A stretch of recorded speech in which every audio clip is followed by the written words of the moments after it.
बच्चों आज हम आपको बता रहे हैं दीपावली के बारे में। किसके बारे में? दीपावली के बारे में। अब ये दीपावली का त्योहार मनाया क्यों जाता है? सबसे पहली चीज तो इस दिन क्या हुआ था, श्री राम भगवान 14 वर्ष का वनवास काट के अयोध्या वापस आ गए थे। तो उनके आने की खुशी में वहां के लोगों ने दीप जलाकर उनका स्वागत किया था। अब सबसे बड़ी चीज ये है कि वनवास हुआ क्यों। तो सबसे पहले बताना चाहते हैं कि राजा दशरथ उनकी 3 रानियां थी। कितनी रानियां थी? 3। कौन कौन सी? कौशल्या, कैकेयी और सुमित्रा। ठीक, जो कौशल्या थी उनके पुत्र थे राम। ठीक, कैकेयी के पुत्र थे भरत। ठीक, कौशल्या, कैकेयी और सुमित्रा। सुमित्रा के 2 पुत्र थे लक्ष्मण और शत्रुघ्न। ठीक, जब राज्याभिषेक हो रहा था तो राम जी का राज्याभिषेक जा रही थी। ठीक, राम जी को राजगद्दी मिलने जा रही थी। तो जो कैकेयी थी, कैकेयी की दासी थी मंथरा। क्या नाम था उसका? मंथरा। एक आपने जब देखा होगा रामायण तो उसमें से वो बूढ़ी औरत होती है, कुबड़ निकला हुआ होता है ना। तो वो कैकेयी की क्या थी? दासी थी। अभी जो ये मंथरा थी इसका काम था पूरा बात करना, क्योंकि राजा दशरथ की 3 रानियों में सबसे सुंदर रानी थी कैकेयी। ठीक, और कैकेयी की दासी थी कौन? मंथरा। तो ये बस उल्टा सीधा ऐसे ही लगाती थी। तो राज्याभिषेक जब होने जा रहा था, राम का होने जा रहा था। किसका होने जा रहा था? राम का।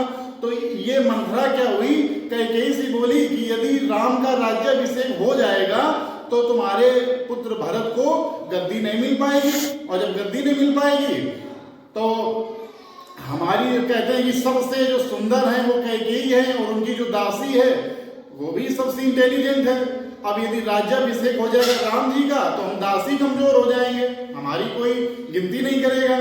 तो उसने राजा दशरथ जी ने अपनी पत्नी कैकेयी से 2 वचन दिए थे। ठीक, कैकेयी को 2 वचन दिए थे राजा दशरथ ने। तो मंथरा ने क्या किया, कैकेयी को वो वचन याद दिला दिए। बोले यही समय है कि राजा दशरथ से अपने दोनों वचन मांग लो। तो कैकेयी ने राजा दशरथ से कह दिया क्या, कि मेरे पुत्र भरत को राज्याभिषेक करो, मतलब गद्दी में बैठाओ, और राम जी को 14 वर्ष का वनवास करा दो। ठीक, अब क्योंकि पहले समय में क्या होता था कि यदि कोई किसी को वादा कर दे तो उसको तोड़ता नहीं था, उसको करना ही पड़ता था। तो अब क्या हुआ, वचन तो दे चुके थे, तो राजा दशरथ ने वैसे ही किया, और राम भगवान को 14 वर्ष का वनवास हो गया। और वनवास यदि ना होता तो जितने भी ये राक्षस थे जंगल में, और बाद में क्या नाम से रावण का वध किया, ये सब कैसे होता? ये एक प्रभु की लीला होती है। जैसे त्रेता युग में राम आए थे, राम, कृष्ण, विष्णु भगवान, ये सब एक ही हैं। अलग अलग युगों में अलग अलग अवतार हैं। राम भगवान भी कृष्ण है, कृष्ण भगवान भी क्या है? राम, कृष्ण, विष्णु, ये सब भगवान एक ही हैं। अलग अलग युग में अलग अलग रूप में जन्म लेते हैं। ठीक है, तो एक प्रकार से ये था कि उनको वध करना था रावण का, तो उन्होंने राम भगवान का अवतार लिया और उनको 14 वर्ष का वनवास हो गया। ठीक, ये कहानी थी। तो पूरी इसकी जो शुरुआत है दीपावली की वो मंथरा नामक पात्र से होती है। मंथरा जो थी वो दासी थी कैकेयी की, उसी ने भरा था। ठीक है ना, तभी ये सब वो 14 वर्ष का वनवास हुआ, जंगल में राक्षसों को मारे, और फिर रावण का मतलब 14 सबको मार के 14 वर्ष का वनवास काट के वो वापस आए। ठीक है, अब आते हैं दीपावली पे। दीपावली में भी 2 होते हैं, एक छोटी दीपावली और एक बड़ी दीपावली। छोटी दीपावली बड़ी दीपावली के 1 दिन पहले होती है। 12 नवंबर को है बड़ी दीपावली और 11 नवंबर को है छोटी दिवाली। छोटी दिवाली को नरक चतुर्दशी भी कहते हैं। क्या कहते हैं? नरक चतुर्दशी, क्योंकि इस दिन श्री कृष्ण भगवान ने नरकासुर नामक राक्षस का वध किया था। ठीक है, इसलिए हो गया नरक चतुर्दशी। और 12 नवंबर को बड़ी दीपावली होती है, क्योंकि इस दिन श्री राम भगवान 14 वर्ष का वनवास काट के अयोध्या वापस आए थे। ठीक, अब ये कुछ क्वेश्चंस होते हैं, इनको हम पढ़ते हैं और बताते हैं आपको। पहला क्या है, छोटी दिवाली कब है? 11 नवंबर। बड़ी दिवाली कब है? 12 नवंबर। पहला क्वेश्चन है छोटी दिवाली और बड़ी दिवाली में अंतर क्या होता है? तो छोटी दिवाली बड़ी दिवाली के एक दिन पहले होती है, ठीक है। छोटी दिवाली में क्या होता है? श्री कृष्ण भगवान ने नरकासुर नामक राक्षस को मारा था, ठीक है। और बड़ी दिवाली में क्या होता है? श्री राम भगवान 14 वर्ष का वनवास काट के अयोध्या वापस आए थे, ठीक है, ये लिखा हुआ है। और एक दिन और है, बड़ी दिवाली के दिन लक्ष्मी जी आती हैं, लक्ष्मी जी आती हैं। सभी लोग अपने घर को रोशनी से भर देते हैं कि क्योंकि लक्ष्मी माता, हमने आपको बताया था कल जो धनतेरस वाला वीडियो था उसमें बताया था कि किसान के पास गई थी और गन्ने का जूस पी थी और कह रही थी कि हम धनतेरस के दिन आएंगे, है ना। तो वो वही चीज है कि लक्ष्मी जी को स्वागत के लिए दीप जलाकर उनका स्वागत करते हैं। अगला है छोटी दिवाली का दूसरा नाम क्या है? नरक चतुर्दशी। अगला कह रहा है छोटी दिवाली के दिन कितने दिए जलाए जाते हैं? तो जलाने को तो आप कितने भी जला दीजिए, 11, 21, 51, लेकिन जो 5 मेन दिए हैं वो कहाँ रखने चाहिए? पहला रखना चाहिए घर के ऊंचे स्थान पर, दूसरा रसोई में जहां खाना बनता है, तीसरा पीने का पानी जहां रखते हो, चौथा पीपल का पेड़। आपने देखा होगा गांव में कभी कभी चबूतरे में बाहर पीपल का पेड़ लगा रहता था, तो कुछ लोग वहां रख देते हैं, उस हिसाब से लिखा है। और पांचवा घर के मुख्य द्वार पर, जहां से आप घर में घुसते हो, ठीक है। अगला कह रहा है दिया का मुंह किस दिशा में होना चाहिए? तो दिया का मुंह पूर्व या उत्तर दिशा में होना चाहिए, ठीक है। पूर्व दिशा में होने से परिवार को स्वास्थ्य लाभ होता है और उत्तर दिशा में होने पे धन की प्राप्ति होती है, ठीक है। फिर लिखे 2023 में दिवाली पूजा कितने बजे की है? आप लोगों की मम्मी वगैरह शाम को एक थाली में दिया है ना, दीपक लेके जाती होंगी, तो पूजा कितने बजे है? तो पूजा है 5:39 बजे से शाम 7:35 तक, ठीक।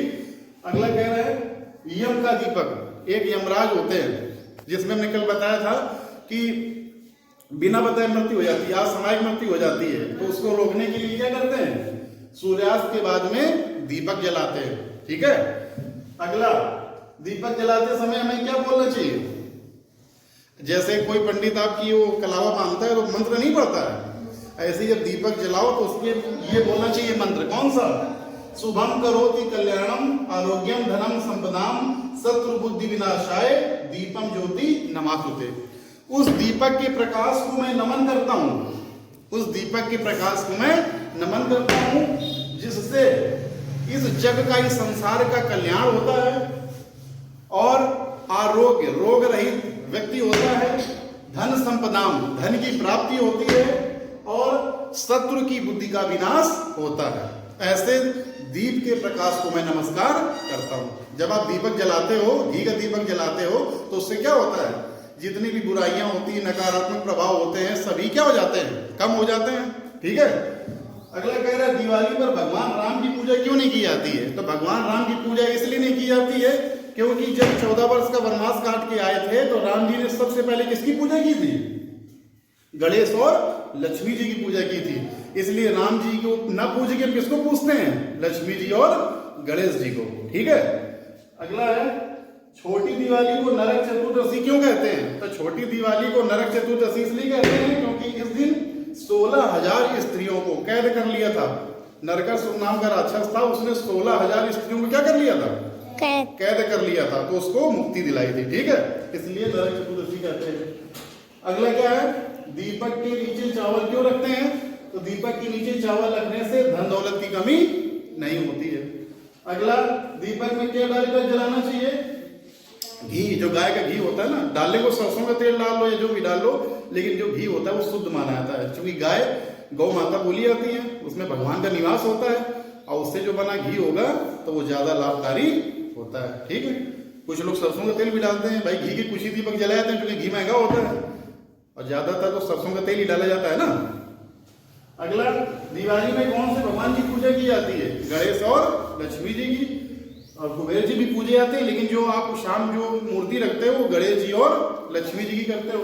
लक्ष्मी जी का ही है, धन की देवी है, और गणेश जी किस चीज के हैं? रिद्धि सिद्धि के दाता हैं।